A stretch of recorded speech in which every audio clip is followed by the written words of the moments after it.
Well, good afternoon. What I would like to do in the next few minutes is tell you about the big trends in health of the last 50 years and what that implies for trends going forward in the future. But to do that, I need to go back. I need to go back to 1991 and tell you the basis on which I'm going to give you this narrative about the levels and patterns of health around the world. So back in 1991, the World Bank decided to write their annual policy document on health. They put out every year a thing called the World Development Report. And for the first time, they decided it would be about health and how to improve health, particularly in low and middle income countries. And as the team working on this was looking around, they recognized that there was no actual source of information about the major health problems around the world, even as simple as who dies from what disease. And so that interest from the World Bank spawned the first global burden of disease study that started in 1991 and put out results, actual final results, in 1996 and 1997. And I had the pleasure with Alan Lopez from Australia to lead that first study. And because it filled a niche, it's kept going for 27 years and gives us each year the information about the levels of health around the world. Now, although the question started out with who dies from what, right back 27 years ago, we realized that health is much more than avoiding death, and that people are interested in what causes loss of functioning, what causes pain, what causes loss of mobility or loss of vision and hearing. And so in the Global Burden of Disease study, we quantify on a regular basis the things you might expect: disease incidence, disease prevalence, but we also calculate these rolled up measures that represent measures of loss of total health. And our apex measure is a thing called the disability adjusted life year. I'm going to use that to paint this picture of the past. And that's really the combination of two things: premature mortality, how much of your potential lifespan you've lost by dying at a younger age, and then the public's view of how bad it is to have every disease times the prevalence of all those diseases. And we call that years lived with disability. Just think of that as a measure of functional health. And we put the two together in years of healthy life lost, or DALYs. And we also calculate a positive measure called healthy life expectancy using that same information. Now, the Global Burden of Disease study started 27 years ago, but today it's now ever more detailed and more refined so that it covers every country in the world. It includes in its analysis sub-national assessments for 22 countries. One of them that will be published, I think, next year will be Norway, as an example. And it covers every major disease and injury you can think of. It also looks at the key environmental, metabolic, and behavioral risk factors that explain the patterns of disease that we see. And it provides us with a time series that takes this measurement of health right back to 1990, and in some cases right back to 1950 when we look at mortality from all causes. Now, I get to stand up here and talk about the results from the Global Burden of Disease study and some of the forecasts that come from this work. But it's in fact a large collaboration involving thousands of people from around the world, including some people who you'll hear from later this afternoon here in Trondheim. So it is actually one of the largest collaborations in all of science, and in fact it's the largest publishing group in science. So we represent quite a large group of people that's quite diverse from around the world, both from low-income, middle-income, and high-income countries. Now, everybody asks, before you start to show them results about health, where did the data come from? And I think it's important to just take a moment to point out what we can obtain and include in the study and what we cannot. So anything that's published in a scientific journal, we capture and include in the Global Burden of Disease study. Any study on the prevalence or incidence of disease, on the prevalence or incidence of a risk factor, on the relative risk from different things like diet or smoking, so we capture anything published. But we also capture huge amounts of data that governments provide publicly on their websites, through surveys, through administrative records. And in addition, for those countries that are very actively engaged in the global burden of disease, we often receive data that's not published, for example, from the government of China. Now, all that data comes in to the burden of disease, and there's all sorts of well-known problems with data sets that we need to screen and analyze to make sure that they're valid, to assess the relative quality. And the 108,000 different data sets that feed into last year's burden of disease work go through a whole series of these checks to try to deal with the main problems that we know about. And then we try to analyze all that data using modern Bayesian statistical methods. And the purpose of this presentation is not to talk about those details, but just to reassure you that what I'm going to tell you about reflects everything that's out in the public space and then some. All right, what have we learned from all this work over more than a generation on trying to track health around the world? So first is this extraordinary transition that's occurred in the world in who dies at what age. So this graph shows deaths in the world from 1950 to present, and all the colors red to orange are deaths in children under age 5, and all the deaths in the blue or green colors are at older ages, and then in between. And probably the most profound shift in mortality or health around the world is that back in 1950, the majority of deaths in the world were under age 5, come forward 70 years to now, and the majority of deaths are over age 65. And this enormous shift is due to population growth, small part of it, that would generally just inflate the numbers of deaths, to aging of the world's population, but most profoundly to huge reductions in child death rates and smaller reductions in death rates at older ages, and that leads to this huge shift that we see on the graph. Now, those of you in the audience are wondering what the big red spike is. That's the Great Leap Forward, or the Great Famine in China back in the late 50s, early 60s. Now, the other thing that we observe looking at all the data over time for the world is the profound importance that the level of development in a society has on health. And so here's one way to see that. This is a plot of every country's life expectancy by year from 1970 to now, plotted against our favorite measure of development. Now, that measure of development on the x-axis is not income per capita. In fact, it's the combination of income per capita, average educational levels in a country, and the fertility rate below age 25 as a proxy measure for the role of women in the economy and the education of women, because women who are active in the economy and educated have essentially almost no children before age 25 as you look around the world. So we put those together, and this becomes a more robust measure of development. It's more predictive of health outcomes, and you can see an almost straight line relationship on average. So development profoundly related to outcomes. We see that in all the data, both within a country and across countries. But we also see at any level of development in this diagram a huge spread. And that huge spread, 10 or 12 years of life expectancy, tells us that it's not just the level of development. It's also lots of other factors in society, other risk factors, access to care, policies that are pursued that can account for the big spread at any level of development.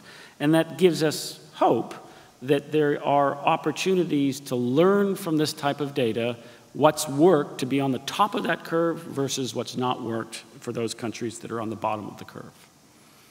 Okay, so health outcomes are related to development, but we also know that as countries go through that arc of higher development, better health outcomes, there's a big shift in what causes death, and then we'll see in disability. So first about death. So there's this notion that's been promulgated for about almost 50 years now called the epidemiological transition. That as societies develop, we do a better job of getting rid of infectious diseases and then a worse job of getting rid of non-communicable diseases and injuries. So we can take this highly curated data from the Global Burden of Disease study and examine that idea. And so what I've done here is I've divided countries into 5 big groups based on their level of development today. So the least developed on the far left, the most developed on the far right, and I've then looked at death rates, or years of life lost actually, the age-specific rates, so there's no effect of aging in these diagrams, in 3 big groups: the communicable, maternal, and neonatal causes, the diseases of poverty. The blues are the non-communicable diseases, and the greens are injuries. And in every group of countries over time, all 3 categories of disease are declining. First really important point, because a lot of people think that as you develop, infectious diseases get better, but because of bad behaviors, non-communicable diseases get worse. And that turns out just not to be true. It'll be true when we count numbers of people suffering, but that's because of aging. But when we look at the rates, everything is getting better over time, despite setbacks like the HIV epidemic, which you can sort of see on the low-income side, that's sort of flattening out for a period. But nevertheless, despite those setbacks, profound progress in every group of country over time. But the rate of progress for the infectious diseases, the red group, the communicable, maternal, and neonatal causes, is much faster. So you get this shift towards more and more of disease problems that remain being due to non-communicable diseases and injuries. And if you look carefully, you see some other interesting and important subtleties. In the high-income countries, the blue bar, the non-communicable diseases, is starting to flatten out, and in some cases actually might be going up. And that's a profound change from, nearly 50 years of decline in heart disease, for example, that we've been experiencing. It's now sort of starting to run out. Now, if I switch this figure to the numbers of years of life lost, which reflects, the number of people suffering and not the rates, you see a different story. You see the epidemic of non-communicable diseases that many health systems have to face. And particularly in middle income, in the middle range, there's a big increase in numbers. And this has real pressure on the health systems of the middle income world as they have to deal with more and more people reaching older ages and having to seek care. And health systems need to respond to that care. And so that NCD epidemic is real, but it's just not actually higher rates. It's the numbers driven by aging. Now, another insight that we get from the burden of disease, because we study both causes of premature mortality and disease prevalence in the public's view of severity, the functional health status part, is that the diseases that dominate in one area are quite different than the diseases that dominate for health loss.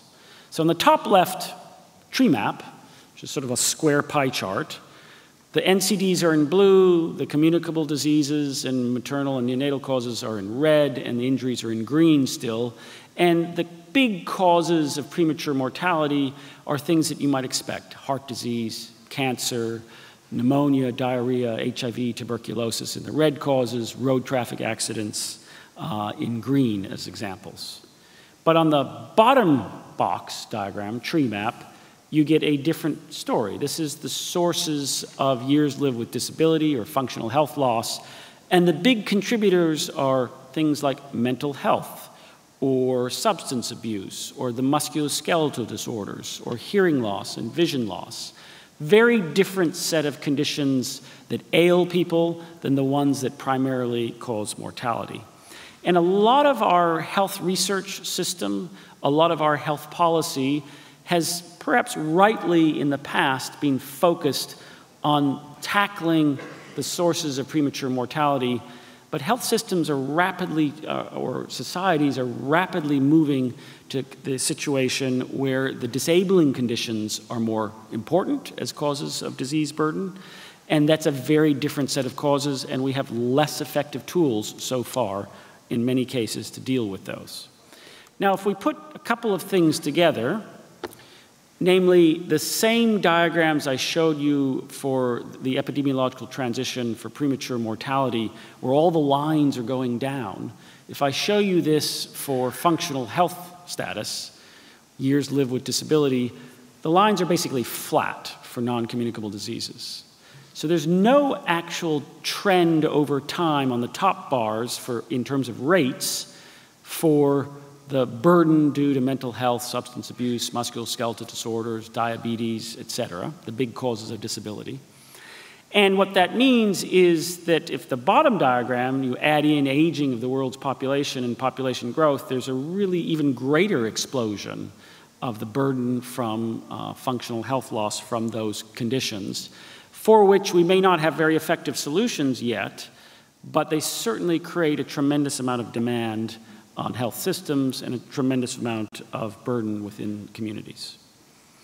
So we are in this dynamic transition towards a profile of burden that's dominated by disability in all the high-income countries, and that's even spreading into some of the middle-income countries. Okay, let's shift gears to not talking about diseases and injuries, but some of the environmental, behavioral, and metabolic factors that explain what's going on in countries. And this, again, is at the global perspective. If you're interested in any given country, you can go online, and I'll show you where, and drill down and get these same figures for any given country, and now increasingly for provinces or states in large countries. So at the top of the list still today is malnutrition as the biggest source of burden around the world, predominantly in low and lower middle income countries.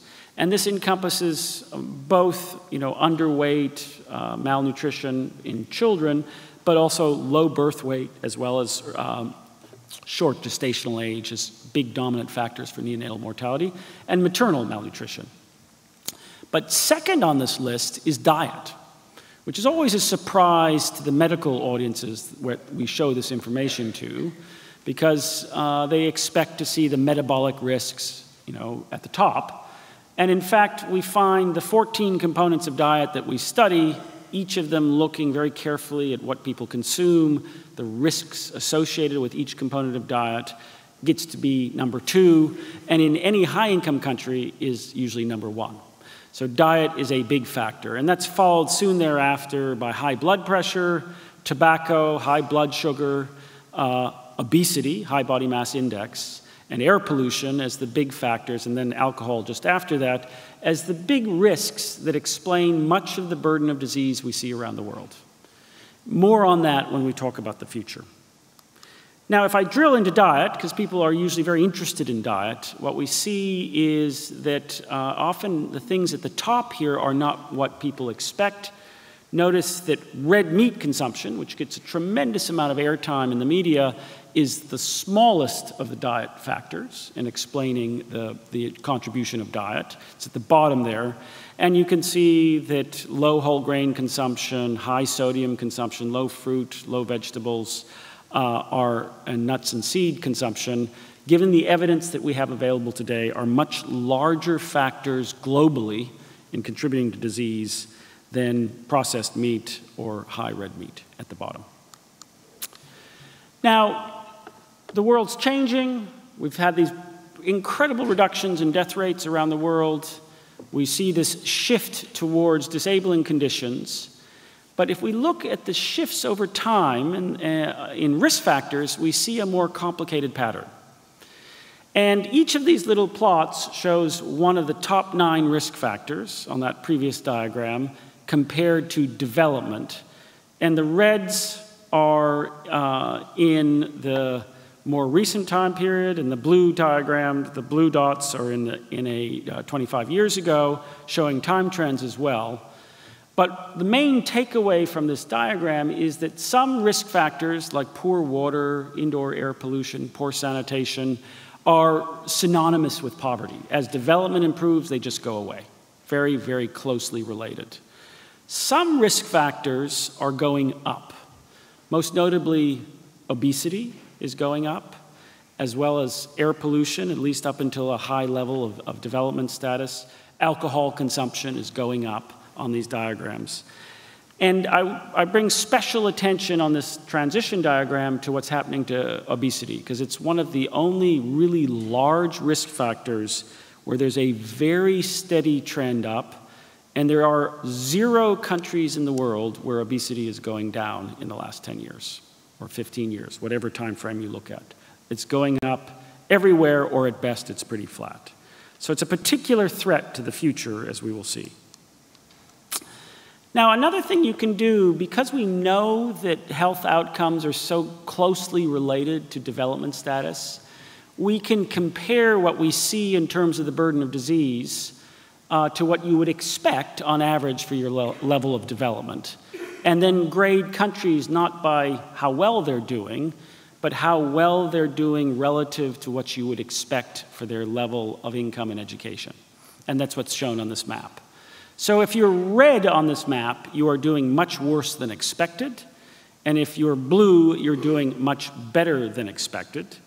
So compare, for example, Niger in West Africa. It's looking blue. It's one of the poorest places in the world. But it's experienced a profound reduction in child mortality, even during a period where income and education has barely changed. So it shows up as blue. It's really beating the odds. In contrast, look at all the red states in the United States, where large parts of the US, going from Oklahoma right through to West Virginia, are bright red.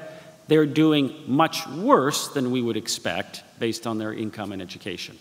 So it's a way to tease apart that variation around level of development that we started with when we were looking at life expectancy. Now, if any of this sort of high-level synopsis of the last 50 years or so of health is interesting, you can go to our website, healthdata.org, or read many of the published articles that come from this collaboration. Look up the results for any country in a diversity of online visual tools, and it's in about 9 languages, including Norwegian. So there as a resource for all. Now, I want to shift gears to the future. And we don't have a crystal ball, so I want to be very clear about that. What we can do is we can analyze the past and answer questions about if some of the dominant trends that we're seeing continue, here's what might happen, and what's the credible span of possible futures that may be unfolding. And the reason this is particularly interesting is we have 2 really different worldviews out there about the future. I'm on the west coast of the United States, surrounded by techno-enthusiasts who believe that the power of innovation, as applied through the Human Genome Project, through machine learning, through a variety of new technologies, are going to lead to dramatic acceleration of health improvement. So the past is no prediction of the future in their mind. We're going to see tremendous improvement. And on the contrasting side, we have a whole community of people sounding the alarm around climate change and its potential knock-on effects on health through both temperature, through air pollution, through reduced income of rural farmers in Africa, and a host of other factors such as sea level rise or extreme weather events. And in addition to those polar extremes, you do have the obesity epidemic unfolding, and we start to see this particularly perplexing trend of rising substance abuse deaths and suicide deaths in a number of high-income countries. So how do we put all that together? What's likely to occur given these trends if they continue as is? So the way we handle this is we've developed, as you might guess, statistical models that analyze these past trends, and we leverage this curated database that is the GBD, the Global Burden of Disease work, to use all the risk factor trends that are in that data and put this all together in a forecasting framework. And we developed 3 basic scenarios. We can actually produce myriad scenarios, but we've produced 3 and published 3. One is what's statistically most likely to occur given the past trends if they continue. What would occur if everybody got on the fast track to progress by getting up to the 85th percentile of rates of improvement in each of the risk factors and education and income that we see across countries in the past. So bringing everybody up to the 85th percentile. And the reverse, if everybody drops down to the 15th percentile of rates of progress for the key drivers. So those are our 3 scenarios for the future. So what does it say at the global level? Well, on this sort of diagram, there's 4 pictures, all of them at the sort of very high level. On the top right is what happens in the next, between now and 2040, in the total fertility rate. Blue is reference. The lower bar is the better scenario, and red is the worst scenario. So total fertility rate keeps going down. In the middle panel on the top right there is life expectancy. We think life expectancy will continue growing at the global level. So we're right in the middle of the optimists and the pessimists. And the span between better and worse in this diagram is very large. In the worst scenario, there could be almost no progress for the globe in the next generation. In the better scenario, it could continue sort of as we've seen in the past. Meaning that our best guess, the reference scenario, suggests that progress is going to slow a bit. And that's because of some of the factors like obesity that we've been talking about. And the bottom right is population, and the left is the age structure of the world's population. And I show you age structure in detail with ages going from youngest at the bottom to oldest at the top, because what's really profound in the next generation is for the first time in hundreds of years for planet Earth, the number of children in the world will actually steadily decline, the number of new births in the world. So we're at this turning point because of reductions in fertility. More on that at the very end. Well, what does our model say about inequality across countries? And here's one way to see that. This is each of 21 regions around the world, from, for example, West Africa looking the worst to parts of high-income Asia on the bottom. And it's showing on the far left life expectancy now, and then on the far right life expectancy in 2040. And again, we're breaking down the contribution of the infectious diseases in red, non-communicable diseases in blue, and injuries in green to that progress. And we see progress everywhere in this base model, and we see more progress in the worst off regions, so some reduction in inequality, but still a generation ahead, 10 years after the SDGs, profound differences across regions in the statistically most likely to occur scenario. In the better scenario, because we do a much better job in that scenario of tackling things like tobacco and alcohol and diet and obesity, we see bigger reductions in heart disease, the light blue colors, much bigger progress everywhere, but much more catch-up. So what our model suggests that if we can get on that trajectory of the better scenario, that progress on the key risks, we not only will see greater global improvement in all the health outcomes we measure, but we'll actually see more reduction of inequality between countries. Now, I haven't included the worst scenario, because the worst scenario shows almost no progress in every region, and in fact, huge declines in southern Africa, because in the worst scenario, the funding for antiretroviral programs for HIV dries up, and we see a reversal of the HIV epidemic in terms of death that has its biggest effect in southern Africa. So there's a real sense of jeopardy as to some of the progress that we've seen in the last generation. Now, fast forwarding to the future, I've put on the left here the rank order of conditions today and the rank order of conditions in 2040, and all I want you to see is those crossing lines. Because what it says is that there's going to be big shifts to certain non-communicable diseases that we expect to see. Big rises in chronic obstructive pulmonary disease, big increases in chronic kidney disease, in Alzheimer's dementia, in diabetes, that will have huge effects on health systems in the world if these trends continue as we see in the modeling. And we can ask the question, what are the big drivers of the difference between the better future and the worse future that we've painted in these models? And they're ranked here in this diagram. So from the top, the thing that makes the biggest difference, and you can see them on the top in terms of the difference between better or worse, are what we do about diet, what we do about tobacco, what we do about high blood pressure, what we do about obesity, overweight, and obesity, air pollution, and then on down to malnutrition and alcohol. But this is a message for us in the public health or population health community of where the range of potential futures, as seen across actual experience in the past, tells us we should focus our attention to get the world in most countries on that better trajectory and not on the worst trajectory.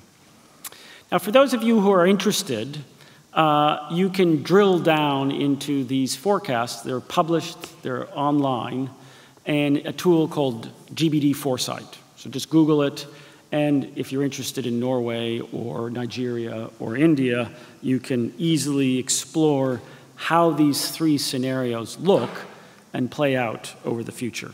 It's a resource for people to use, and we're actually pretty happy to see that some governments have been using this already, like Indonesia, in their strategic planning, to sort of see how they might get on that better trajectory. Now, I want to talk to you a little bit about new work that's underway that we will be publishing later this year, we hope. And that is, we've been asked, interestingly, after publishing forecasts out to 2040, we thought that was pretty far in the future. It was a brave thing to try to predict the future, even if we have a range of scenarios. But a number of communities have said, well, we need longer-term views to inform certain types of long-range decision-making. The adolescent health community asked us to do this because they wanted to make the case that what you do to adolescents today will only see the full benefits in 40, 50, or 60 years. The climate change communities interested in how big the world's population will get. And there's a whole series of economic and geopolitical consequences that come from the size of population of different nations. And so we've embarked on this effort. And what's super interesting about this is it's led us down a path that we didn't expect to go. So the big problem in thinking about the trajectory of health and population in the future turns out to be less about what's going to happen to health. You know, we'll get ever-expanding uncertainty or gap between the better and worse type scenarios. But the really hard part of thinking about future population is what's going to happen to fertility. And the reason is that we've been living in a world where fertility has, in the global level, been above replacement. That is, above 2.1 births per woman. And when fertility is above replacement, it's reasonably straightforward to predict. It tends to just go down as a function of women's education and access to reproductive health services. But what happens when fertility gets below replacement is a much more challenging topic. Because we've seen in many countries fertility rates is reported to go down in a place like Italy and then bounce back up. But it turns out that that down and up pattern, when fertility gets very low, is an artifact of how we calculate these measures. If you follow fertility for an actual group of women over time, that is cohort completed fertility, so the fertility of women during their lifespan, that number, completed fertility, seems to just go down. There's no down and up phenomenon. And so we have chosen, in developing our models for future fertility, to focus on cohort-completed fertility. We avoid this very complicated business of predicting something that goes down and then bounces back up. And that's an artifact of how those numbers are calculated, because they're calculated for a hypothetical group of women, not an actual group of women. So when we do that and then model out what happens to fertility, we see global fertility continuing to drop and ending up, on average, around 1.5 children per woman. Now, why this matters profoundly for the climate world and for many other factors is what it implies for population growth. So in our reference scenario out to 2100, the blue line shown on the diagram, we see global population peaking around about 2055, and instead of reaching 11 billion people, which has been the number circulating in most of the media, we see the population dropping below 8 billion in 2100. And almost all of the difference between the predictions for the Earth's population in the future have to do with one thing and one thing alone, which is what happens to fertility in societies when it's below replacement. Does it end up at 1.5 children per woman? Or does it end up at 1.8 children, like the UN thinks? And that difference accounts for billions of people on planet Earth. And, you know, just that's a hard-to-know number that has a profound influence on the sort of human stress on the planet and many other factors. Now, the many other factors are probably what's most as interesting as the sort of climate change implications.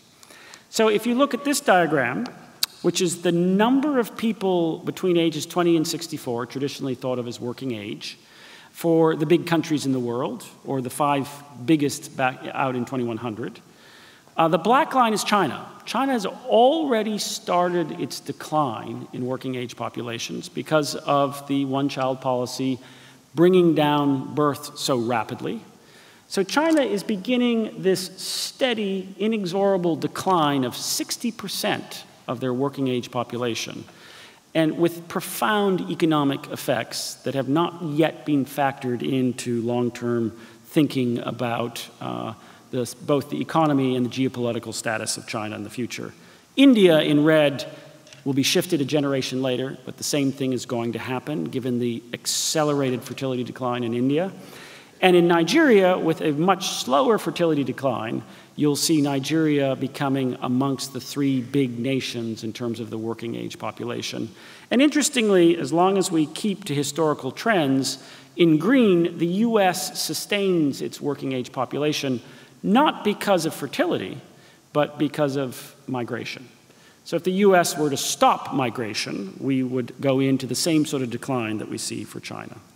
Now, simple models of productivity and growth of productivity into the future, multiplied by working age population, can give you relative size of the economy. So these are very simplistic ideas, but they tell you about the power or significance of declines in working age populations, because China will go past the US as the largest economy, but because of that 60% decline in working age population and the maintenance in the US through migration or in migration of its working age population, the US will go back on top. And you can see the rise of Australia and Canada with very progressive migration policies in this rank ordering as another example.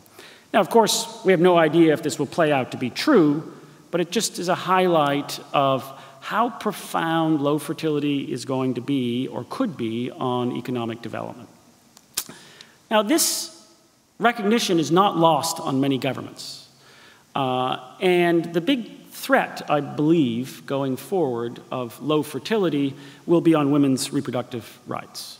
Because in non-democratic countries, the geopolitical, economic consequences of declining working populations are going to be met and are already being met with great concern.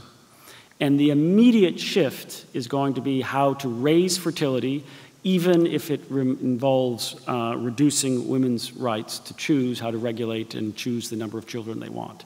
So there's a deep concern that will run through the world as more and more recognition of the effects of low fertility become recognized. So let me end on a summary of where we see health going. We've lived through a half-century of just extraordinary progress, despite setbacks. It's been quite amazing, if you drill into the numbers, how much progress there has been, and how much we as a community in science and in the development community can take credit for accelerating that progress. But we now have a whole series of risks, like obesity, that are out there, like some of the consequences of climate change, which could slow progress, lead to stagnation, and most surely could avoid or stop us reducing inequalities around the world. And then to add on top of those threats, we have this huge, profound demographic change that's unfolding in all of the middle and high-income world, and eventually spreading within a generation into the low-income world, which is due to low fertility.